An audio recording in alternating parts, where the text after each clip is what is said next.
ਚੱਠਿਆਂ ਦੇ ਨਹਿਰੀ ਮੋਗੇ ਕੋਲੋਂ ਪੈਂਦਾ ਪਾਣੀ ਦਾ ਨਿੱਕਾ ਜਿਹਾ ਪਾੜ ਡੁੱਡੇ ਫੌਜੀ ਦੀ ਅੱਖ ਹੇਠ ਆਉਂਦਿਆਂ ਹੀ ਬਰੂਦ ਦੀ ਅੱਗ ਬਣ ਗਿਆ।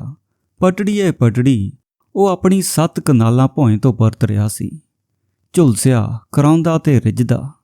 ਤਕਾਲੀ ਹੀ ਉਹ ਆਪਣੀ ਸੁੱਕ ਗਈ ਜੀਰੀ ਪਾਟ ਦੀਆਂ ਅੱਖਾਂ ਨਾਲ ਵੇਖ ਕੇ ਪਰਤਿਆ ਸੀ। ਲੱਕੜ ਦੀ ਲੱਤ ਸਣੇ ਕਹਿਰਾਂ ਦੀ ਔੜ ਕਾਰਨ ਕਿੰਨਾ ਕੁਝ ਸੀ ਜੋ ਉਸ ਦੇ ਮੱਥੇ ਕਿੱਲਾਂ ਵਾਂਗ ਖੁੱਭ ਗਿਆ ਸੀ। ਲਹੂ ਨੁਚੜਨ ਲੱਗਿਆ ਸੀ। ਟਿਪ ਟਿਪ ਟਿਪ ਅੱਖਾਂ ਭਰ ਆਈਆਂ।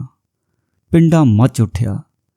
ਕੰਬੋਆਂ ਕੇ ਅਗਵਾੜ ਤੀਕ ਆਉਂਦਿਆਂ ਉਹ ਜਿਵੇਂ ਅੰਨਾ ਬੋਲਾ ਹੋ ਗਿਆ। ਲੱਤ ਦਾ ਲੰਗ ਚੌਣਾ ਹੋ ਗਿਆ। ਫੱਟ ਵਿੱਚ ਪਿਆ ਸਰੀਆ ਚਸਕਣ ਲੱਗਾ ਤੇ ਉਹਦੀ ਨਰਸਿੰਗੇ ਵਰਗੀ ਆਵਾਜ਼ ਦੰਦਾਂ ਦੀ ਵਿਰਲ ਵਿੱਚੋਂ ਪਾਟਦੀ ਜਿਹੀ ਝਰਨ ਲੱਗੀ। ਮੈਂ ਕਹਿਣਾ ਜੁੱਲੀਆਂ ਮਾਰ ਲਈਏ ਕੱਛੇ। ਕੀ ਗੱਲ ਵੀ ਫੌਜੀਆ, ਕਿਹੜੀ ਲਾਮ ਤੋਂ ਮੁੜਿਆ ਇਸ ਵਕਤੇ ਹੀ? ਮੁੜਨਾ ਭੈਣ ਦੇ ਬੂਹੇ ਤੋਂ ਐ। ਨਾਲੇ ਭਾ ਲਾਮ ਨੂੰ ਕਸਰ ਹੈ ਕੋਈ? ਕਾਹਦੀ ਲਾਮ ਚਾਚਾ? ਪੱਠਿਆਂ ਦੀ ਭਰੀ ਥੱਲੇ ਸਾਹੋ ਸਾਹ। ਬਾਂਦਰੀ ਵਾਲਿਆਂ ਦਾ ਨੇਕ ਫੌਜੀ ਵੱਲ ਝਾਕਿਆ। ਕੋਈ ਹੋਰ ਵੇਲਾ ਹੁੰਦਾ ਤਾਂ ਮੁੰਡੇ ਦੀ ਇੰਨੀ ਗੱਲ ਬਦਲੇ ਫੌਜੀ ਦੀਆਂ ਅੱਖਾਂ ਵਿੱਚ ਡੋਰੇ ਉਤਰ ਆਉਂਦੇ ਅਤੇ ਕੋਈ ਚੌਂਦੀ ਜਿਹੀ ਟਿੱਚਰ ਕਰਦਾ। ਪਰ ਤਦ ਉਸਨੇ ਤਿਉੜੀ ਕੱਸ ਲਈ ਤੇ ਤਲਖੀ ਨਾਲ ਬੋਲਿਆ, ਤੈਂ ਪੁੱਤ ਜਿਹਨੇ ਤੀਵੀਂ ਦੇ ਦਾਬੇ ਨਾਲ ਹੀ ਪੂਛ ਲੱਤਾਂ 'ਚ ਲੈ ਲੈਣੀ ਹੋਵੇ, ਤੈਨੂੰ ਲਾਮ ਨਾਲ ਕੀ? ਅਗਲੇ ਭਾਵੇਂ ਸਾਰੀ ਨਹਿਰ ਹੀ ਖੱਤਿਆਂ 'ਚ ਵੱਢ ਲੈਣ। ਗੱਲ ਸਾਫ਼ ਹੋਈ ਤਾਂ ਚੈਂਚਲ ਸਿਉਂ ਦਾ ਮੁੰਡਾ ਵੀ ਸੋਚੀ ਪੈ ਗਿਆ। ਲੱਕੜ ਦੀ ਲੱਤ ਸਣੇ ਫੌਜੀ ਦੀ ਕੱਲੀ ਵਿਸਾਖੀ ਪੱਕੀਆਂ ਗਲੀਆਂ ਵਿੱਚ ਖੜਕਣ ਲੱਗੀ। ਕੇਰਾਂ ਫਿਰ ਅੱਖਾਂ ਵਿੱਚ ਉਵੇਂ ਹੀ ਰੱਤ ਚੋਣ ਲੱਗੀ। ਇੱਕੋ ਸਮੇਂ ਫੌਜੀ ਦੇ ਜ਼ਿਹਨ ਵਿੱਚ ਚੱਠਿਆਂ ਦੀ ਦਹਿਸ਼ਤ ਅਤੇ ਆਪਦੀ ਲੂਸਦੀ ਫਸਲ ਲੂਣੇ ਪੱਛ ਲਾਉਂਦੇ ਸਨ। ਉਹ ਮਸੀਤ ਅੱਗੇ ਆਇਆ ਤਾਂ ਕਾਰਖਾਨੇ 'ਚ ਧਰਮਾ ਤਖਾਣ ਵਿਗੋਚਿਆਂ ਨੂੰ ਫਾਲ ਛਿੰਗ ਲਾਉਂਦਾ ਸੀ। ਪਿੰਡ ਦੀ ਸੌੜੀ ਸ਼ਾਮਲਾਟ ਠੇਕੇ ਤੇ ਚੜ੍ਹ ਜਾਣ ਕਾਰਨ ਜਿਹੜੇ ਦਿਨੀ ਮਾਲ ਡੰਗਰ ਬਾਹਰ ਨਾ ਖੁੱਲਦਾ, ਮੁੰਡੀਰ ਭਾਬੋ ਪੱਤੇ ਲਈ ਕਾਰਖਾਨੇ ਦਾ ਬਾਹਰਲਾ ਥੜਾ ਆ ਮਲਦੀ। ਪਰ ਮੁੰਡੀਰ ਦੀ ਥਾਵੇਂ ਨੂਪੇ ਰੰਗੜ, ਗੁਰਦੁਆਰੀਏ ਗ੍ਰੰਥੀ ਤੇ ਖੋਦਿਆਂ ਕੇ ਸੂਰਤੀ ਨੂੰ ਹੀ ਪੱਤੇ ਟੁੱਕਦਿਆਂ ਤੱਕ ਫੌਜੀ ਚਾਰੇ ਖੁਰ ਗੱਡ ਕੇ ਖੜ ਗਿਆ। ਉਹਨੇ ਵਿਸਾਖੀ ਤੇ ਭਾਰ ਪਾਉਂਦਿਆਂ ਮੱਥਾ ਤਣ ਲਿਆ। ਉਹਦੇ ਪਿੰਡੇ ਦੀ ਲੂਈ ਸੂਲਾਂ ਵਾਂਗ ਆਕੜ ਗਈ। ਅਚਾਨਕ ਸਰ ਕੁੱਟਦੇ ਰੋਲੇ ਵਿੱਚੋਂ ਰੰਗੜ ਨੇ ਪਿੱਠ ਮੋੜੀ। ਕਿੱਦਾਂ ਕੰਧਾਂ ਵਿੱਚ ਵੱਜਦਾ ਫਿਰਦਾ ਫੌਜੀਆ? ਫੌਜੀ ਦਾ ਵੱਜਦਾ ਘੁੱਗੂ। ਵੱਜੋ ਤੁਸੀਂ ਜਿਨ੍ਹਾਂ ਨੂੰ ਚਿੱਟੇ ਦਿਨ ਪਾੜ ਲਾਇਆ ਅਗਲਿਆਂ।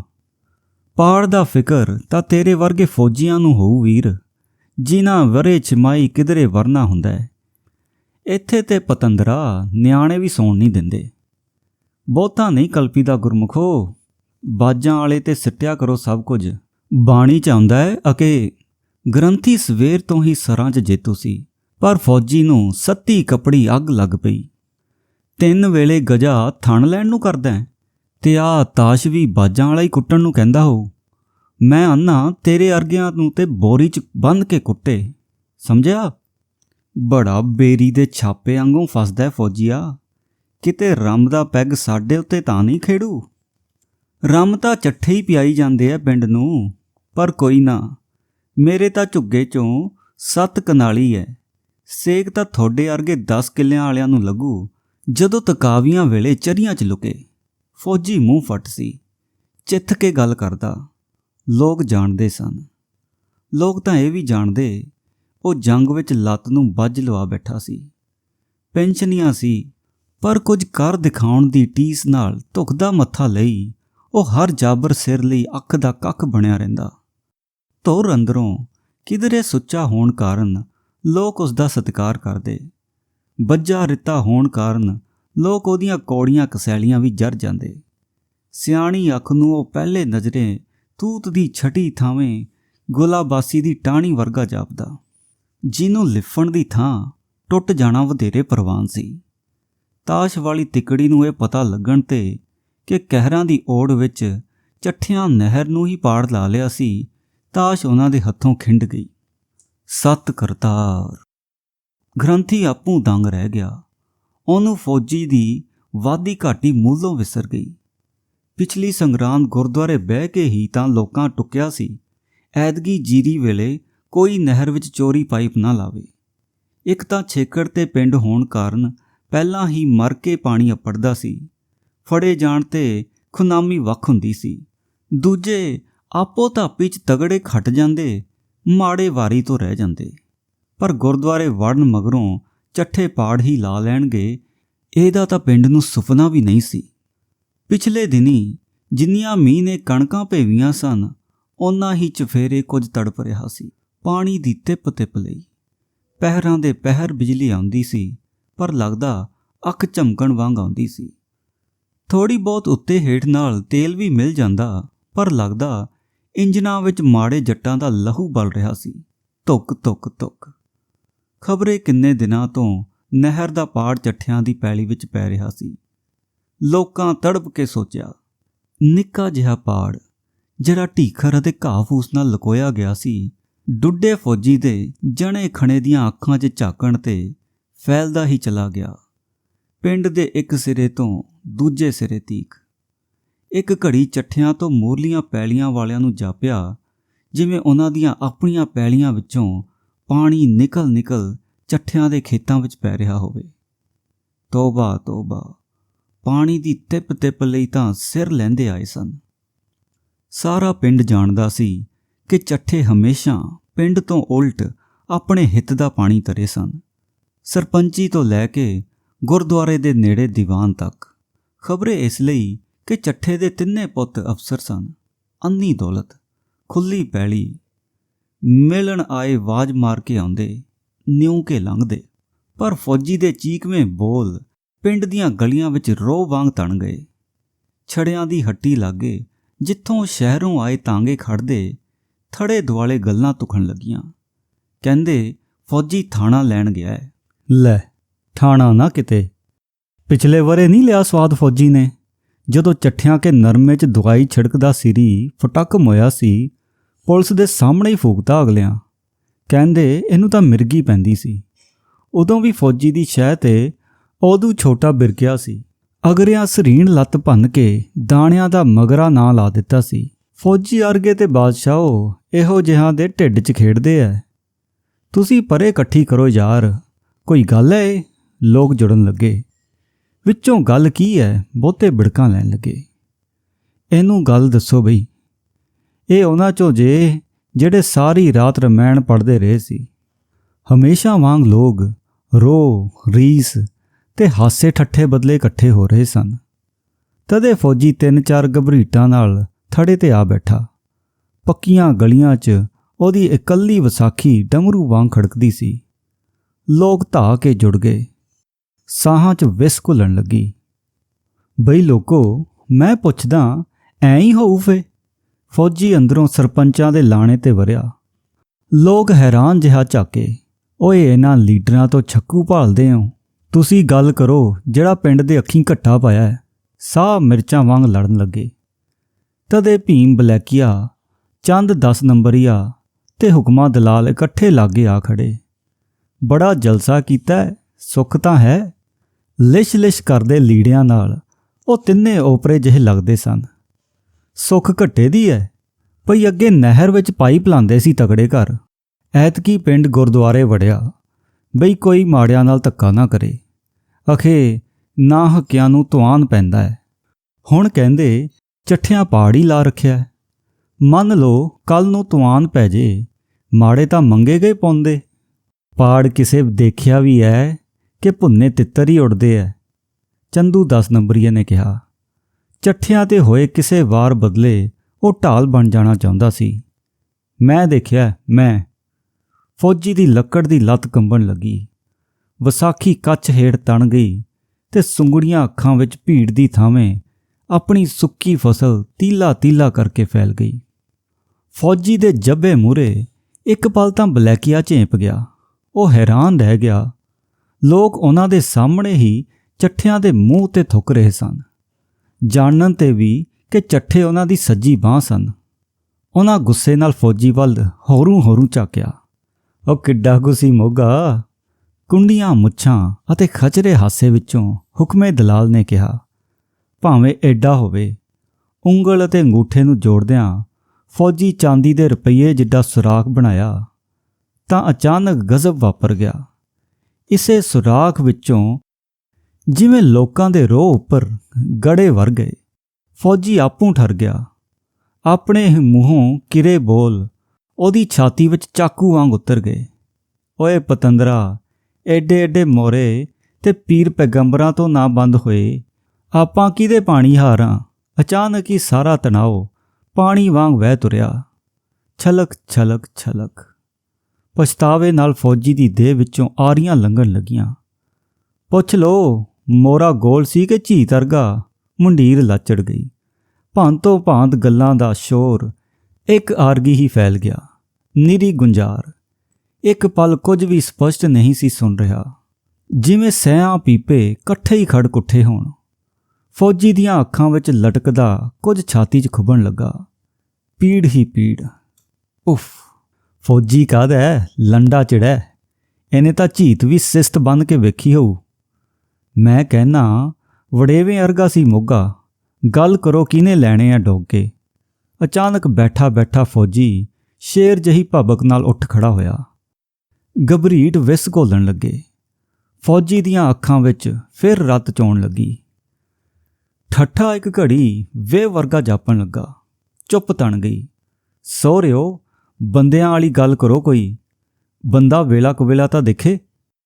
ਕੋਈ ਦਾਨਾ ਬਜ਼ੁਰਗ ਥਿੜਕਦਾ ਜਿਹਾ ਕਲਪਿਆ। ਚੱਲ, ਤੂੰ ਹੀ ਹਰ ਕੋਈ ਗੁਰੂ ਘਰ ਦੀ ਪਿੰਡ ਨਹਿਰ ਵਾਲਿਆਂ ਕੋਲ ਸ਼ਿਕਾਇਤ ਨਹੀਂ ਕਰ ਸਕਦਾ, ਕਿਸੇ ਪਾੜੇ ਨੇ ਕਿਹਾ। ਕਰ ਕਿਉਂ ਨਹੀਂ ਸਕਦਾ? ਫੌਜੀ ਉਵੇਂ ਹੀ ਤਣਿਆ ਖੜਾ ਸੀ। ਪਰ ਫਾਇਦਾ ਕੀ? ਤੁਹਾਡੇ ਭਾਣੇ ਨਹਿਰ ਵਾਲਿਆਂ ਨੂੰ ਕੋਈ ਭੁੱਲ ਹੈ? ਇਹ ਤਾਂ ਮੁੱਲ ਦੀ ਖੀਰ ਹੈ। ਤੁਸੀਂ ਗੱਫਾ ਦਿਓ, ਤੁਸੀਂ ਘਰ ਮੋਗੇ ਲੈ ਲਓ। ਭੀਮਾ ਬਲੈਕੀਆ ਜਿਵੇਂ ਪੁੰਗਰ ਦੀ ਫਸਲ ਉੱਪਰ ਮਾਰੂ ਭਲ ਵਾਂਗ ਫੈਲ ਗਿਆ। ਫੌਜੀ ਨੂੰ ਅੰਦਰ ਤੱਕ ਸੁੱਜ ਗਈ। ਆਖਿਰ ਇਹ ਢਾਣੀ ਬਿਨ ਬੁਲਾਇਆ ਕਾਹਤੋਂ ਆਈ ਸੀ? ਇਹ ਤਾਂ ਸਭ ਨੂੰ ਪਤਾ ਹੈ ਵੀ ਮੁੱਲ ਦੀ ਖੀਰ ਹੈ। ਮਾੜੇ ਕਿੱਧਰ ਜਾਣ ਫੇ? ਅੱਗੇ ਕਿੱਧਰ ਜਾਂਦੇ ਐ? ਚੰਦੇ 10 ਨੰਬਰੀਏ ਨੇ ਮੋੜ ਦਿੱਤਾ। ਉਹ ਫੌਜੀ ਵੱਲ ਕਹਿਰਾ ਝਾਕਦਾ ਸੀ। ਮਨ ਹੀ ਮਨ ਉਹ ਲੋਕਾਂ ਤੇ ਹਿਰਖ ਨਾਲ ਭਰ ਗਿਆ, ਜਿਹੜੇ ਖਾਮ ਖਾ ਫੌਜੀ ਦੇ ਮਗਰ ਲੱਗ ਤੁਰਦੇ ਸਨ।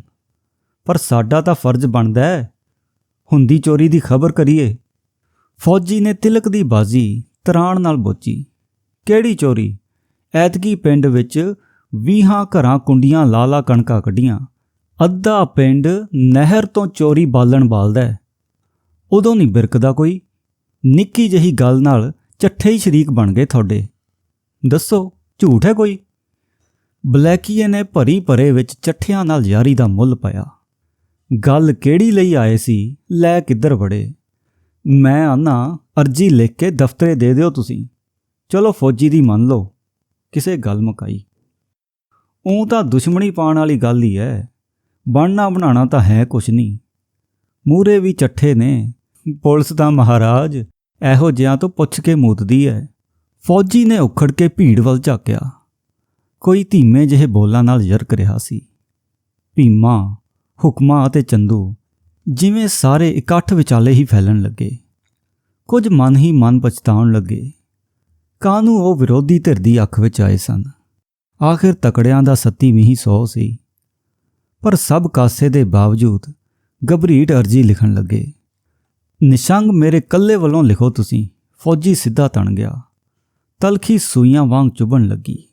ਸਾਹ ਸੇਕ ਨਾਲ ਭਰ ਗਏ।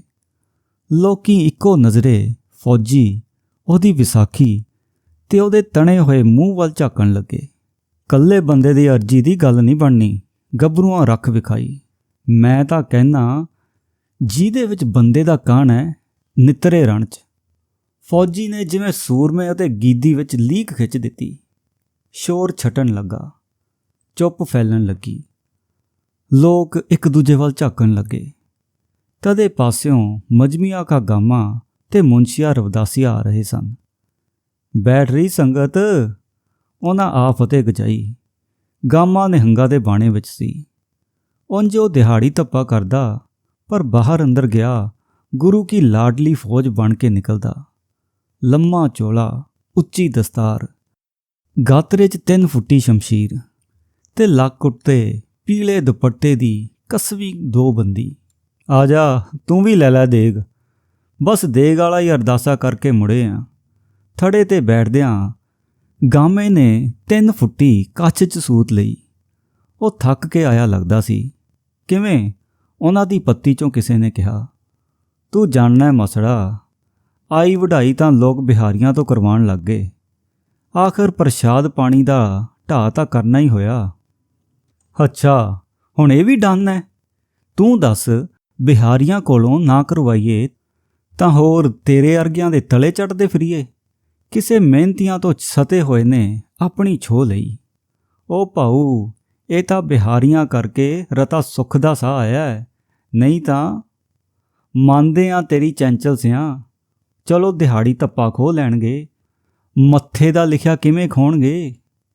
ਪਰ ਸੋਹਣਿਆ, ਐਂ ਦੱਸ ਬਈ ਦਿਹਾੜੀ ਧੱਪਾ ਹੀ ਤਾਂ ਭਾਗ ਨੇ ਮਜ਼ਦੂਰ ਦੇ, ਹੋਰ ਭਾਗ ਕਿਤੇ ਅਸਮਾਨੋਂ ਉਤਰਦੇ ਐ।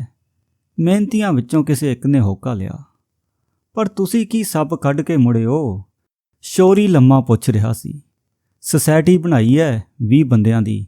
ਕਾਹਤੋਂ? 300 ਨਕਦ, 1200 ਕਿਸ਼ਤ, ਰਿਕਸ਼ਾ ਨਵਾਂ। ਨਾ ਕਿਸੇ ਦੀ ਹੈ ਨਾ ਖੈਂ। ਉਹ ਰਿਕਸ਼ੇ ਤਾਂ ਅੱਗੇ ਹੀ ਅੱਗ ਲਾਇਆ ਨਹੀਂ ਸੜਦੇ। ਪਿਛਲੇ ਸਾਲ ਮੁਰਗੀ ਖਾਨਿਆਂ ਤੋਂ ਲੈ ਲੀਆਂ ਤੁਸਾਂ ਕਾਰਾਂ। ਡੇਅਰੀਆਂ ਦਾ ਸਵਾਦ ਤੁਸੀਂ ਦੇਖ ਲਿਆ। ਆਹ ਰਿਕਸ਼ੇ ਰਹਿੰਦੇ ਸੀ। ਦੇਖ ਲੋ ਯਾਰ, ਕਿਵੇਂ ਉੱਲੂ ਬਣਾਏ ਐ ਸਿਆਣੇ ਬਿਆਣੇ। ਗਾਮਿਆਂ, ਤੈ ਯਾਰ ਹੋਰ ਹੀ ਕਰਤਾ ਪਾੜ ਸ਼ੁਰੂ। ਇੱਕ ਕੰਮ ਤਾਂ ਨਿਬੜ ਲੈਣ ਦਿੰਦਾ। ਫੌਜੀ ਬਿਨਾਂ ਲੋੜ ਦੀ 3-5 ਤੋਂ ਹਫਿਆ ਖੜਾ ਸੀ। ਸਰਕਾਰ ਕਿਹੜਾ ਨਿਉਂਦਾ ਦਿੰਦੀ ਐ? ਪੱਬ ਚੱਟਦੇ ਆ ਤੇਰੇ ਮੇਰੇ ਅਰਗੇ। ਗਾਹਾਂ ਅਫਸਰ ਪਹਿਲਾਂ ਹੀ ਮੂੰਹ ਅੱਡੀ ਬੈਠੇ ਐ, ਸਿੱਧਾ ਮੰਗਦੇ ਆ ਮੇਰੇ ਸਾਲੇ ਦੇ। ਗੱਲ ਕਰ, ਕੀ ਦਿੰਨਾ? ਇਹਨਾਂ ਨੂੰ ਪੂਰੋ ਪੂਰ ਕੀ ਦੇ ਦੇਣਗੇ? ਰਾਮ ਰਾਮ। ਤਦ ਤੀਕ ਗਾਮੇ ਤੇ ਮੁੰਸ਼ੀ ਨੂੰ ਕਿਸੇ ਨੇ ਲਿਖੀ ਜਾ ਰਹੀ ਅਰਜ਼ੀ ਬਾਰੇ ਦੱਸ ਦਿੱਤਾ ਸੀ। ਗਾਮੇ ਨੂੰ ਲੱਗਾ ਇਸੇ ਲਈ ਲੋਕ ਉਖੜੇ ਜਿਹੇ ਧੁਖ ਰਹੇ ਸਨ। ਰਤਾ ਗੋਹ ਨਾਲ ਵੇਖਣ ਤੇ ਗਾਮੇ ਨੂੰ ਜਾਪਿਆ ਜਿਵੇਂ ਵਿਸਾਖੀ ਦੀ ਥਾਵੇਂ ਫੌਜੀ ਨੇ ਕੱਛ ਵਿੱਚ ਕੋਈ ਲਾਂਬੂ ਨੱਪ ਰੱਖਿਆ ਹੋਵੇ, ਜਿਸ ਨਾਲ ਹੁਣੇ ਹੀ ਉਹ ਸਭ ਕੁਝ ਸੁਆਹ ਕਰ ਸੁੱਟੇਗਾ। ਅਚਾਨਕ ਗਾਮੇ ਦੇ ਧੁਰ ਅੰਦਰ ਕੁਝ ਧੁੜਕਿਆ ਤੇ ਉਹ ਮੱਲਾਂ ਜਿਹੇ ਹੰਬਲੇ ਨਾਲ ਪੈਰੋਂ ਹੀ ਉੱਠ ਖੜਿਆ। ਫੌਜੀਆ, ਤੂੰ ਮੇਰੀ ਗਵਾਹੀ ਲਿਖ ਬਿਨਾਂ ਸ਼ੱਕ। ਗਾਮੇ ਨੂੰ ਯਾਦ ਆਇਆ ਕਿਵੇਂ ਪਿਛਲੇ ਦਿਨੀ ਨਰਮਾ ਗੁੱਡਣ ਗਿਆ ਸਾਰੇ ਦਿਹਾੜੀਦਾਰਾਂ ਦੇ ਸਾਹਮਣੇ ਹੀ ਚੱਠੇ ਨੇ ਉਹਦੀ ਲਾਹ ਪਾ ਕਰ ਮਾਰੀ ਸੀ। ਪੁੱਤ, ਹੁਣੇ ਹੀ ਤਾਂ ਤੁਸੀਂ ਵੱਟਾਂ 'ਚ ਆਏ ਹੋ, ਚੱਠੇ ਨੇ ਮੁੱਛ ਨੂੰ ਤਾ ਦਿੰਦੇ ਕਿਹਾ ਸੀ। ਮਜ਼ਬੀ ਤਾਂ ਜਾਣ ਕੇ ਬਦਨਾਮ ਕਰਦੇ ਐ ਬਿਹਾਰੀਆਂ ਨੂੰ, ਬਈ ਲੋਕ ਉਹਨਾਂ ਤੋਂ ਕੰਮ ਨਾ ਕਰਾਉਣ। ਅਫਵਾਹਾਂ ਉਡਾਉਂਦੇ ਐ ਵੀ ਬਿਹਾਰੀਏ ਕਿਸੇ ਜੱਟ ਦਾ ਇੱਕੋ ਇੱਕ ਪੁੱਤ ਰਿੰਨ ਕੇ ਹੀ ਖਾ ਗਏ। ਪਰ ਉਹਨਾਂ ਨੂੰ ਪੁੱਛੇ ਕੋਈ ਵੱਡੇ ਸਰਦਾਰਾਂ ਨੂੰ ਭਈ ਆਹ ਜਿਹੜੇ ਜੋਗੀਪੁਰ ਮਾਰੇ ਐ ਬਿਹਾਰੀਏ, ਇਹ ਵੀ ਝੂਠ ਹੋਊ। ਨਾਲੇ ਇਹ ਵੀ ਝੂਠ ਹੈ ਭਈ ਉਹਨਾਂ ਕਿਸੇ ਨਿਆਣੀ ਜਿਹੀ ਕੁੜੀ ਨਾਲ ਚੰਗਮੰਦ ਨਹੀਂ ਕੀਤਾ ਹੋਣਾ। ਫਿਰ ਗਾਮਾ ਜਿਵੇਂ ਗੜਕ ਕੇ ਬੋਲਿਆ, ਬਈ ਮੈਂ ਕਹਿੰਦਾ ਬਾਹਾਂ ਖੜੀਆਂ ਕਰੋ ਗਵਾਈਆਂ ਵਾਲੇ। ਓਏ ਦੇਖੀ ਕਿਤੇ ਗਵਾਈਆਂ ਮਹਿੰਗੀਆਂ ਨਾ ਪੈ ਜਾਣ ਤੈਨੂੰ। ਲੋਕਾਂ ਪਰਤ ਕੇ ਡਿੱਠਾ।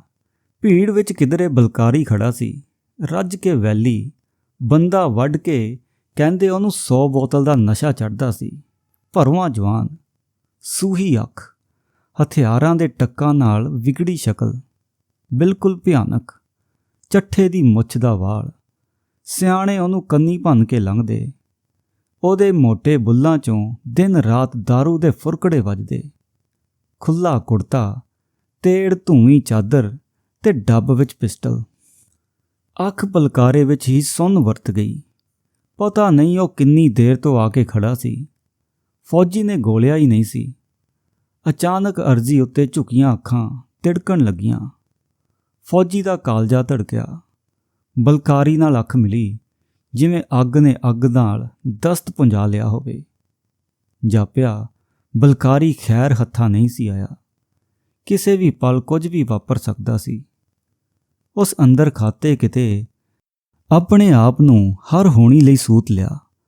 ਅਚਵੀ ਪਿੰਡਾ ਤੋੜਨ ਲੱਗੀ। ਲੋਕਾਂ ਸਹਿਮੀ ਜਿਹੀ ਚੁੱਪ ਵਿੱਚ ਹੁਕਮੇ, ਚੰਦੂ ਅਤੇ ਭੀਮ ਦੇ ਹੇਠ ਉੱਪਰ ਵੱਜਦੇ ਖੰਗੂਰੇ ਸੁਣੇ।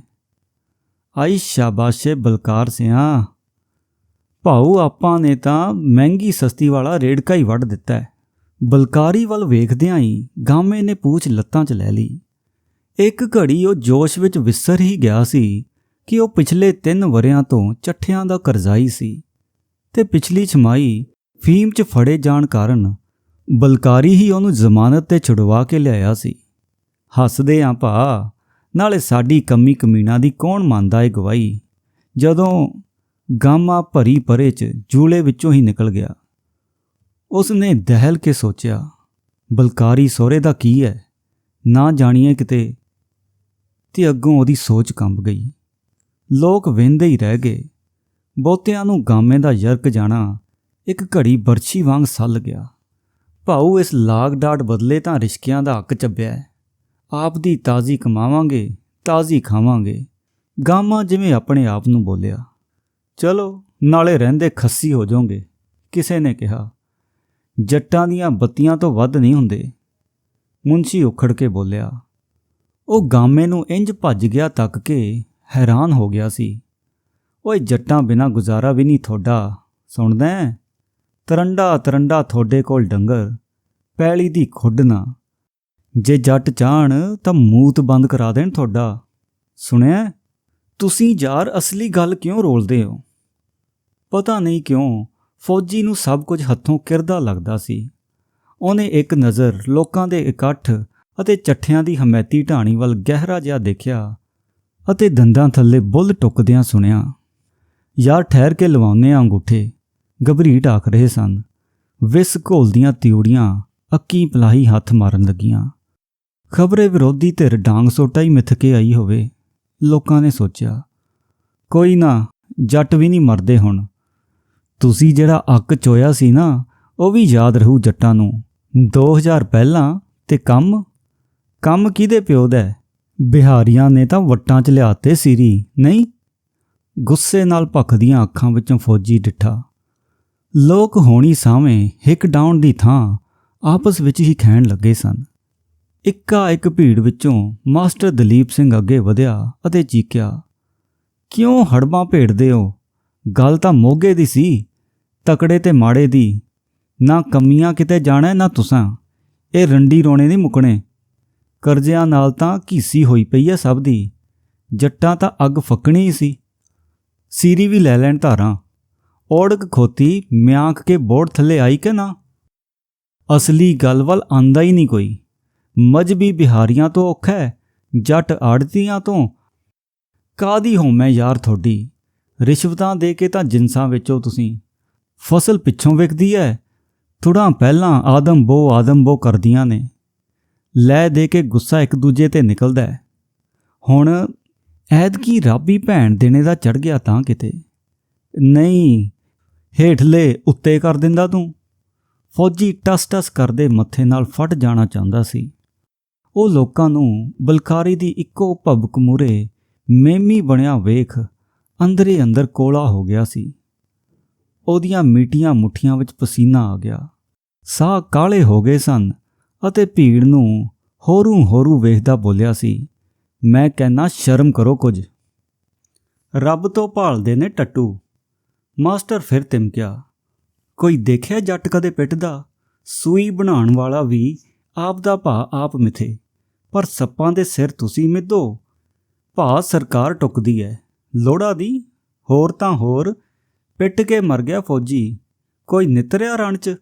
ਮੈਂ ਦੱਸਦਾ ਵਿੱਚੋਂ ਗੱਲ ਕੀ ਹੈ। ਦਰਸ਼ਨ ਦੋਦੀ ਨੇ ਕਿਹਾ, ਜੱਟਾਂ ਦਾ ਤਾਂ ਉਹਨਾਂ ਦੀਆਂ ਫੜਾਂ ਬਿਠਾਇਆ ਪਿਆ ਭੱਠਾ।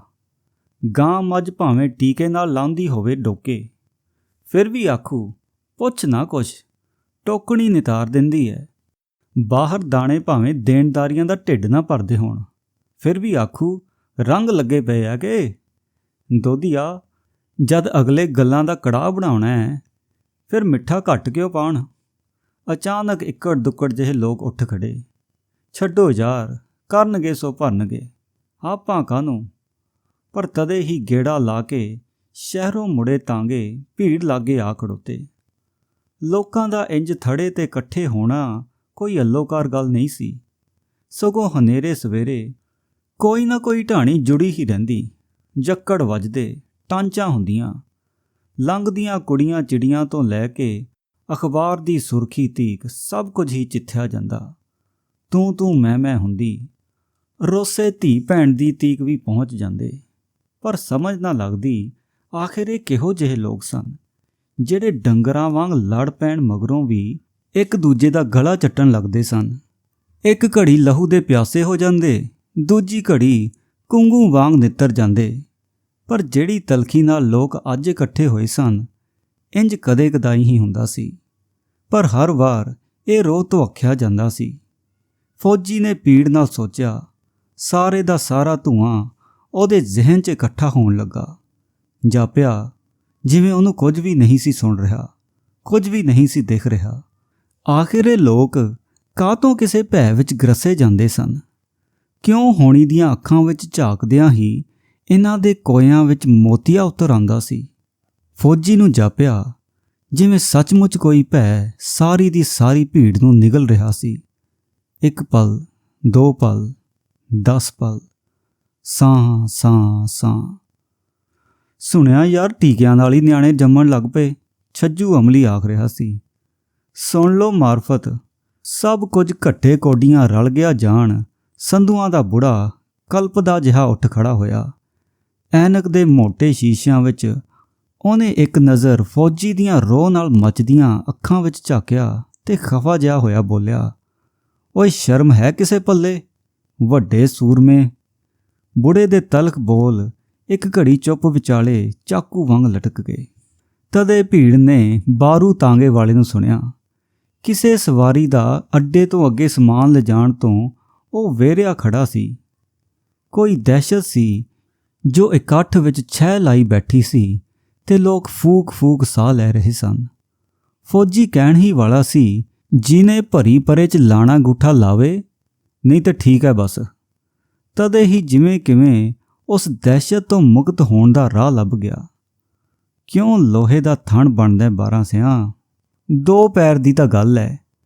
ਕੋਈ ਟਾਂਗੇ ਵਾਲੇ ਨੂੰ ਬੋਲਿਆ, ਅੱਡੇ ਤੱਕ ਫਰਜ਼ ਬਣਦਾ ਮਾਲਕੋ, ਉਹਦੇ ਲਈ ਸੀ ਨਹੀਂ ਕੀਤੀ। ਇੰਨੇ ਨਾਲ ਘੋੜੀ ਦੇ ਖੁਰ ਘਸ ਜਾਣਗੇ। ਕਿਸੇ ਹੋਰ ਨੇ ਕਿਹਾ, ਜੇ ਘਸਦੇ ਨੇ ਤਾਂ ਹੀ ਕਿਹਾ। ਦੇਖ ਲੋ ਯਾਰ ਕਿਵੇਂ ਆਕੜਦੀ ਹੈ ਜਾਤ, ਜੱਟਾਂ ਨੂੰ ਤਾਂ ਟਿੱਚ ਜਾਣਨਗੇ। ਟਾਂਗੇ ਕੀ ਵਾਹਣ ਲੱਗ ਪਏ, ਉੱਡਣ ਹੀ ਤਹਾਂ ਨੂੰ ਲੱਗ ਪਏ। ਕਿਸੇ ਨੇ ਕਿਹਾ, ਚਲੋ ਯਾਰ ਤੁਹਾਨੂੰ ਕੀ, ਅਗਲਾ ਆਪਦਾ ਪੜਿਆ ਵਾਚੂ, ਤੁਸੀਂ ਆਪਦੀ ਫਸੀ ਨਿਬੇੜੋ। ਫੌਜੀ ਨਾਲ ਗੱਭਰੂਆਂ ਵੀ ਸਿਰ ਚੁੱਕਿਆ। ਫੌਜੀ ਦੀ ਵਹਿਸ਼ੀ ਚੁੱਪ ਬਹੁਤਿਆਂ ਨੂੰ ਚਸਕ ਰਹੀ ਸੀ। ਲੱਗਦਾ ਸੀ ਥੋੜ੍ਹਾ ਚਿਰ ਕਿਸੇ ਹੋਰ ਉਸ ਦਾ ਹੁੰਗਾਰਾ ਨਾ ਭਰਿਆ ਤਾਂ ਉਹ ਇਕੱਲਾ ਹੀ ਸਭ ਕੁਝ ਤਹਿਸ ਨਹਿਸ ਕਰ ਦੇਵੇਗਾ।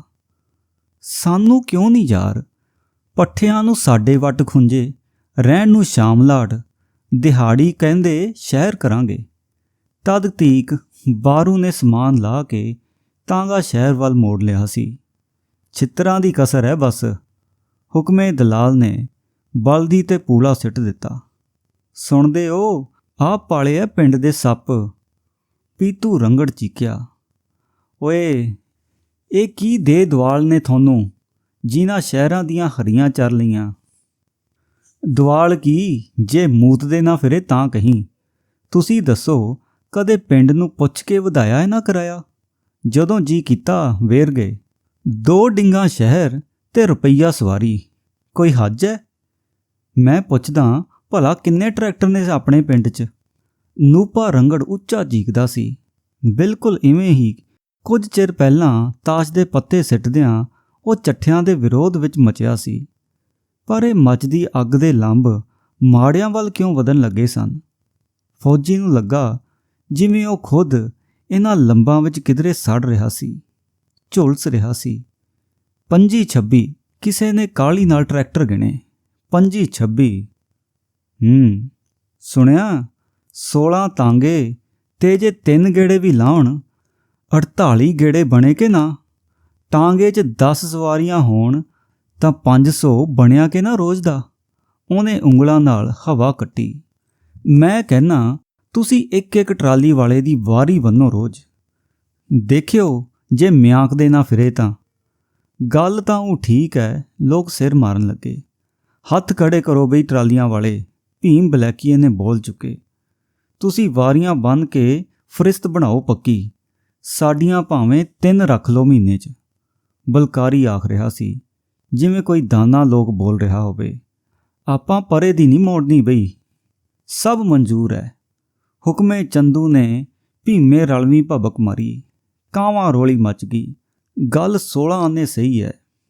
ਅੱਧੇ ਲੀੜੇ ਝਾੜਦੇ ਉੱਠ ਖੜੇ, ਗਰਦਾਂ ਸਿਰ ਉੱਤੋਂ ਟੱਪਣ ਲੱਗੀਆਂ। ਪਰ ਇਸ ਤੋਂ ਪਹਿਲਾਂ ਕਿ ਲੋਕ ਇਸ ਧੂੜ ਵਿੱਚ ਹੀ ਗਵਾਚ ਜਾਂਦੇ, ਨੂਪੇ ਰੰਗੜ ਦੀ ਸ਼ੂਕ ਦੀ ਆਵਾਜ਼ ਤਾਂਗਿਆਂ ਦੀਆਂ ਛਿੰਦੀਆਂ ਉੱਪਰ ਮਾਰੂ ਕਹਿਰ ਵਾਂਗ ਫੈਲ ਗਈ। ਸਵੇਰੇ ਮੈਂ ਲਿਆਉਂ ਬਈ ਪਹਿਲੀ ਟਰਾਲੀ। ਅਰਜੀ ਦੇ ਪੁੱਠੇ ਬੰਨੇ ਹੀ ਕੋਈ ਫਰਿਸ਼ਤ ਲਿਖਣ ਲੱਗਾ ਤਾਂ ਫੌਜੀ ਦੇ ਸੁੰਗੜੇ ਮੱਥੇ ਵਿੱਚੋਂ ਜਿਵੇਂ ਬਰੂਦ ਦੀ ਕੋਈ ਪੰਡ ਖੁੱਲ੍ਹ ਗਈ। ਉਹਨੇ ਧਾ ਕੇ ਅਰਜੀ ਹੀ ਝੁਰਟ ਲਈ। ਵਿਸਾਖੀ ਸਣੇ ਉਹ ਡਿੱਗਦਾ ਡਿੱਗਦਾ ਹੀ ਰਹਿ ਗਿਆ। ਅੱਖਾਂ ਵਿੱਚ ਰੱਤ ਉਤਰ ਆਈ ਸੀ, ਸਾਹ ਧੂਏ ਵਿੱਚ ਲਿਪਟ ਗਏ। ਹੋ ਹੱਲੇ ਤੇ ਹਾਸੇ ਠੱਠੇ ਵਿੱਚ ਲੋਕ ਇੰਜ ਉੱਠ ਖੜੇ ਸਨ ਜਿਵੇਂ ਕਿਸੇ ਬਹੁਤ ਵੱਡੀ ਜਿੱਤ ਮਗਰੋਂ ਕਿਲਕਾਰੀ ਮਾਰਨਾ ਚਾਹੁੰਦੇ ਹੋਣ। ਲੋਕ ਖਿੰਡ ਰਹੇ ਸਨ। ਹੜਬਾਂ ਦੀ ਖੜਖੜ ਸਣੇ ਜਿਵੇਂ ਧੂੜ ਖਿੰਡ ਰਹੀ ਸੀ। ਪਰ ਜਦੋਂ ਥੜੇ ਤੋਂ ਬਲਕਾਰੀ ਅਤੇ ਫੌਜੀ ਉਤਰੇ, ਅੱਖ ਨਾਲ ਅੱਖ ਮਿਲਦਿਆਂ ਲੱਗਾ ਜਿਵੇਂ ਬਲਕਾਰੀ ਦੀ ਖਚਰੀ ਅੱਖ ਟਾਹ ਟਾਹ ਕਰਕੇ ਹੱਸੀ ਹੋਵੇ ਤੇ ਕਿਹਾ ਹੋਵੇ, ਤੂੰ ਤਾਂ ਕਮਲਾ ਫੌਜੀਆ, ਇਹਨਾਂ ਖੱਸੀ ਲੋਕਾਂ ਤੋਂ ਕੀ ਭਾਲਦਾ? ਪਰ ਇਸ ਤੋਂ ਉਲਟ ਜਦੋਂ ਲਟ ਲਟ ਬਲਦੀ ਅੱਖ ਨਾਲ ਫੌਜੀ ਬਲਕਾਰੀ ਦੀਆਂ ਅੱਖਾਂ ਵਿੱਚ ਆਰ ਪਾਰ ਝਾਕਿਆ ਤਾਂ ਜਾਪਿਆ ਜਿਵੇਂ ਆਖ ਰਿਹਾ ਹੋਵੇ, ਬਲਕਾਰਿਆ, ਤੂੰ ਵੇਖੀ ਇੱਕ ਦਿਨ ਮੈਂ ਇਸੇ ਪਿੰਡ ਵਿੱਚ ਉਹ ਲੋਕ ਲੱਭਾਂਗਾ ਜਿਹੜੇ ਮੇਰੇ ਮਾਣ ਦੀ ਲੱਜ ਪਾਲਣਗੇ। ਧੂੜ ਉਵੇਂ ਖਿੰਡ ਰਹੀ ਸੀ। ਪਿੰਡ ਦੀਆਂ ਪੱਕੀਆਂ ਗਲੀਆਂ ਵਿੱਚ ਫੌਜੀ ਦੀ ਇਕੱਲੀ ਵਿਸਾਖੀ ਡਮਰੂ ਵਾਂਗ ਖੜਕਦੀ ਦੂਰ ਤੱਕ ਸੁਣਦੀ ਸੀ।